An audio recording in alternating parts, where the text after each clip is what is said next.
আসসালামু আলাইকুম ওয়া রাহমাতুল্লাহি ওয়া বারাকাতুহু। সুপ্রিয় দর্শক ও শ্রোতা, আশা করছি সকলে ভালো আছেন। আমি আপনাদের দোয়ায় আল্লাহর রহমতে ভালো আছি। আজকে যে বিষয়টি নিয়ে আলোচনা করব সেই বিষয়টি হচ্ছে জিলহজ মাসের প্রথম 10 দিনের ফজিলত সম্পর্কে। এই সম্পর্কে আল্লাহ রাব্বুল আলামিন কোরআনুল কারীমের মধ্যে বলছেন, ওয়াল ফাজর ওয়া লায়ালিন আশর। আল্লাহ রাব্বুল আলামিন শপথ করেছেন ভোরের, ফজরের শপথ করেছেন এবং সাথে সাথে ওয়ালায়ালিন আশর 10 রাত্রির শপথ করেছেন আল্লাহ রাব্বুল আলামিন। বিভিন্ন তাফসীরকারকগণ এই 10 রাত্রির সম্পর্কে এবং বিভিন্ন ইমামগণ এই 10 রাত্রির সম্পর্কে একটাই উল্লেখ করেছেন যে এই 10 রাত্রি হচ্ছে জিলহজ মাসের প্রথম 10 রাত্রি।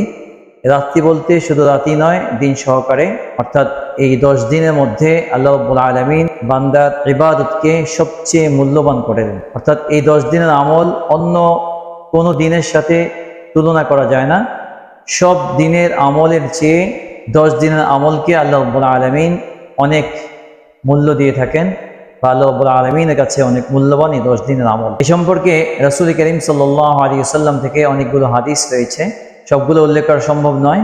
একটা হাদিসের কথাই বলছি, যে হাদিসের মধ্যে রাসূল করিম সাল্লাল্লাহু আলাইহি ওয়াসাল্লাম ইরশাদ করেছেন, قال رسول الله صلى الله عليه وسلم ما من أيام أحب إلى الله أن يتعبد له فيها من 10 ذي الحجة يعدل صيام كل يوم منها بصيام سنة وقيام كل ليلة منها بقيام ليلة القدر لا سيما صوم عرفة التي قال فيها عليه الصلاة والسلام صوم يوم عرفة إني أحتسب إلى الله أن يكفر السنة التي قبله والسنة التي بعده।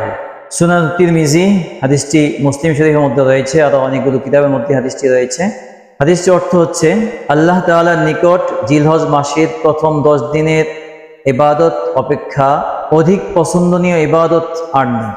আর প্রতিদিনের রোজা 1 বছরের রোজার সমতুল্য এবং প্রতি রাতের ইবাদত লাইলাতুল কদরের ইবাদতের সমতুল্য। অর্থাৎ লাইলাতুল কদরে ইবাদত করলে যে সওয়াব পাওয়া যাবে, এই 10 রাত্রিতে ইবাদত করলে আল্লাহ রাব্বুল আলামিন সেই সওয়াব বান্দার আমলনামায় লিপিবদ্ধ করে দেবেন ইনশাআল্লাহ।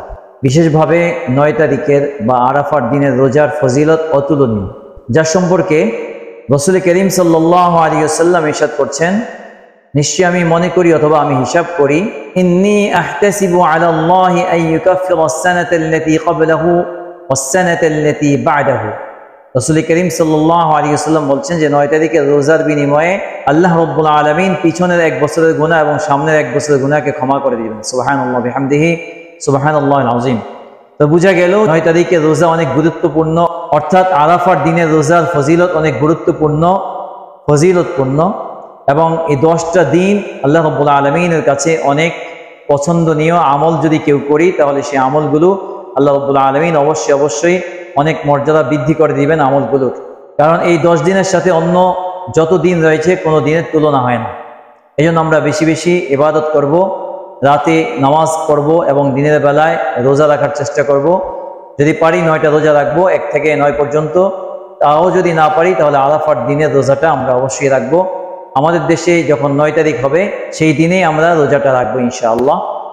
আর অনেক ফজিলত রয়েছে এই মাসে, যে যারা কোরবানি করবেন ওই সমস্ত ব্যক্তিদের বিষয়ে রাসূল করিম সাল্লাল্লাহু আলাইহি ওয়াসাল্লাম বলেছেন যে তোমরা তোমাদের নখ, তোমাদের চুল, তোমাদের মোচ যা কিছু রয়েছে এই সমস্ত বিষয়গুলো থেকে, অর্থাৎ কাটাকাটি থেকে তোমরা বিরত থাকবে।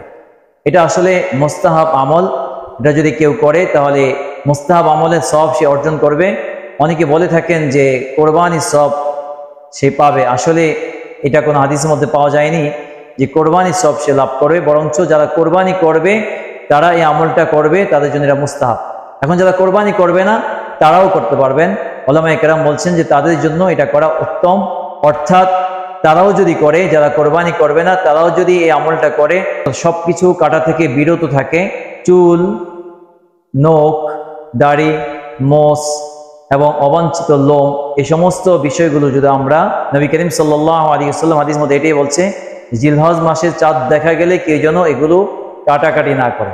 তাহলে বোঝা গেল যে এটা না কাটা সবচেয়ে উত্তম, অর্থাৎ মুস্তাহাব আমল। এটা না করলে কেউ কুরবানি সওয়াব পাবে এমনটা কোনো হাদিসে আমি পাইনি। যদি কেউ পেয়ে থাকেন আমাকে অবশ্যই জানাবেন। আর যারা কোরবানি করবে না তারাও যদি আমলটা করে ইনশাআল্লাহ তারাও সওয়াব প্রাপ্ত হবে। এর সাথে সাথে আরেকটা আমল পাওয়া যায়, সেটা হচ্ছে জিকির, যেটা সূরা হজের 28 নম্বর আয়াতের মধ্যে আল্লাহ রাব্বুল আলামিন ব্যক্ত করেছেন, ওয়ায়াযকুরুসমাল্লাহি ফি আইয়ামিন মা'লুমাত, নির্ধারিত দিনগুলোর মধ্যে তারা যেন আল্লাহ রাব্বুল আলামিনের নামকে স্মরণ করে, অর্থাৎ অধিক পরিমাণে জিকির করে। তাফসীরকারগণ এই বিষয়টা নিয়ে আসছেন, জিলহজ মাসের প্রথম থেকে নিয়ে 10 তারিখ পর্যন্ত যেন আল্লাহ রাব্বুল আলামিনের রাজামন্দি অর্জনের জন্য বেশি বেশি জিকির করতে পারি। এই জন্য আল্লাহ রাব্বুল আলামিন জিকিরের কথা উল্লেখ করেছেন সূরা হজের 28 নম্বর আয়াতের মধ্যে। আরেকটা বিষয় হচ্ছে, যারা হজে যাচ্ছেন তারা তো অবশ্যই হজের কর্মে লিপ্ত থাকবেন, আর যারা হজে যাবে না তারা কোরবানির মাধ্যমে আল্লাহ রাব্বুল আলামিনের নৈকট্য অর্জনের জন্য চেষ্টা করব ইনশাআল্লাহ। আর জিকিরের মধ্যে সবচেয়ে উত্তম জিকির এই মাসে যেটা, অর্থাৎ জিলহজ মাসের 1 থেকে নিয়ে 10 তারিখ পর্যন্ত অথবা 10 দিন, সুবহানাল্লাহি আলহামদুলিল্লাহি ওয়ালা ইলাহা ইল্লাল্লাহু আল্লাহু আকবার, এই জিকিরটা আমরা বেশি বেশি করতে পারি। সুবহানাল্লাহি আলহামদুলিল্লাহি ওয়ালা ইলাহা ইল্লাল্লাহু আল্লাহু আকবার, এই জিকির আমরা বেশি বেশি করব। আল্লাহ রাব্বুল আলামিন আমাদের সকলকে সঠিকভাবে আমল করে আল্লাহ রাব্বুল আলামিনের সন্তুষ্টি অর্জন করার তৌফিক দান করুক, আমিন।